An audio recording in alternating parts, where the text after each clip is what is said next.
Welcome back to another episode of Void City Reviews. I am Dan, and today we are going to be looking at the McFarlane Toys Gold Label Deadman action figure from the DC Multiverse line. This is a pretty cool figure. He is a Target exclusive as far as I know, although these things always end up popping up all over the place somewhere on down the line. So even if it's exclusive for now, eventually it won't be. At least that's what happens sometimes. Who knows? Never can tell with McFarlane Toys. Anyways, this is a pretty cool figure. Let's open him up and check him and his accessories out. So like most DC Multiverse figures, he's got his DC Comics stand, which is just a little black circle, and he's got his trading card, which has some comic art on it again, which is nice.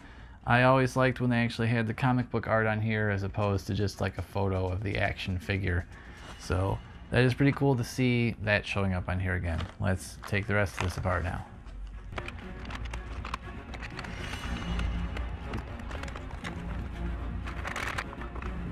Alright, here we go. We got him out of the box. Let's take a look at him, see how he articulates. Again, not going to go into terrible detail on the articulation unless I find something out of the ordinary here, but this is basic McFarlane Toys DC Multiverse articulation here. Nothing out of the ordinary. He's not really encumbered by any sort of a suit or anything other than this big collar around his neck, which is far more solid than I would have thought. I would have thought this would have been more bendy. Anyways, it's got just a standard red body.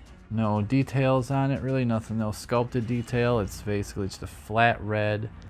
And the one thing I will say is a little bit interesting that I noticed right off the bat. Now, I never watched Game of Thrones myself, but I know what the Night King looks like. And I also know that McFarlane Toys produced Game of Thrones action figures, and they made a Night King action figure.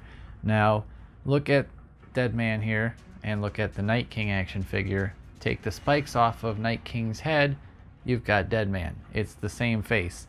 They just reused it and changed a tiny bit of it. Either way, I feel like it works for this guy. It looks pretty cool. It's just a little bit disappointing given how recognizable that other character is, and how soon after those other figures came out, it's already being reused here in a different line altogether. But I mean, that's also kind of a classic action figure move as far as the toy business goes. I mean, things got reused all the time when we were kids. All sorts of figures used to be other figures or started life as something different. So I feel like that's a little bit of nostalgia in that you can appreciate if you want to look at it as a glass half full type of a situation. Either way, I always kind of like this guy. I don't know too much about him other than he's like a ghost and he can go through walls. He's invisible to most people except for like mystical people, so like Constantine or Zatanna, maybe like Dr. Fate, stuff like that. I'm sure Batman has some sort of bat ghost goggles he can see him with. And then I guess in like the New 52 maybe he was kind of just visible to everybody it's sort of seen, but he's pretty much invisible and intangible, and he possesses other living people or creatures or animals around him in order to communicate with the living in the area. And he can do this instantaneously, I guess, so he can just jump from body to body to body strategically, and it really helps him out. That's about all I know about this guy. I just thought it's cool because he's got a letter D on his outfit, and that's my initial. So kind of the same as Daredevil.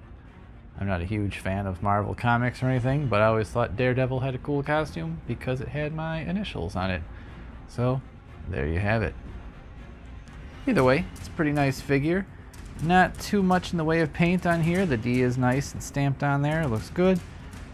The skin on his chest is all just kind of one off-white grayish color. It could use a little bit of a wash in there to bring out those details.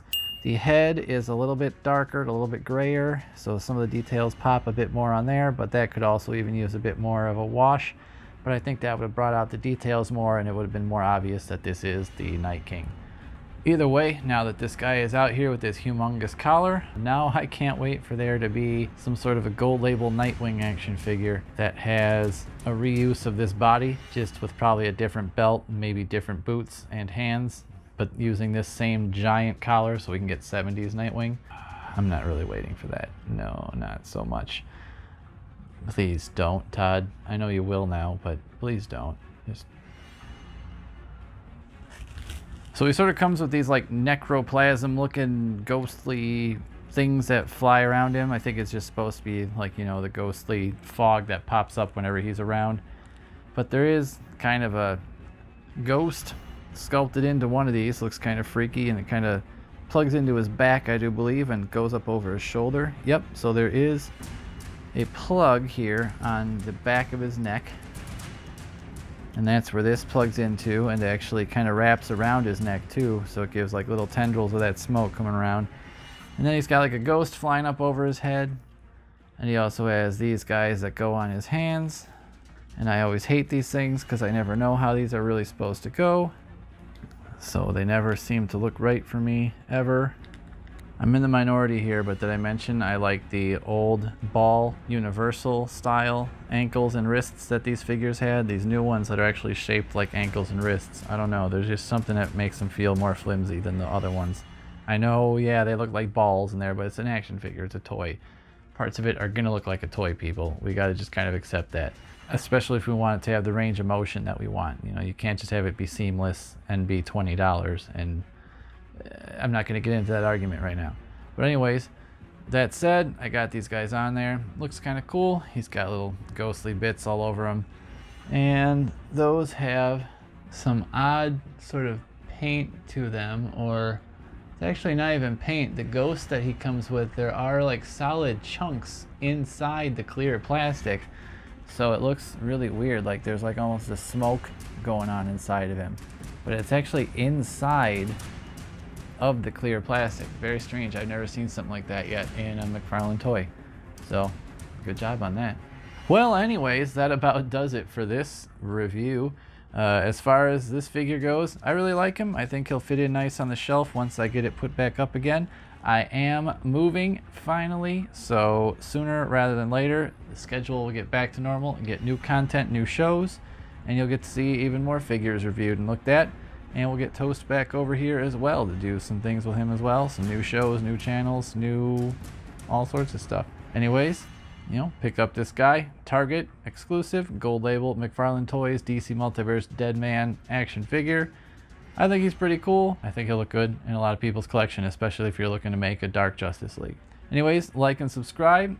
Send me some comments. Let me know what you guys think of this guy. Hit that notification bell so that you can know when we have new videos pop up, seeing as sometimes it's not regular, even though we try for it to be. With that said, I will see you guys next time. Thanks for watching.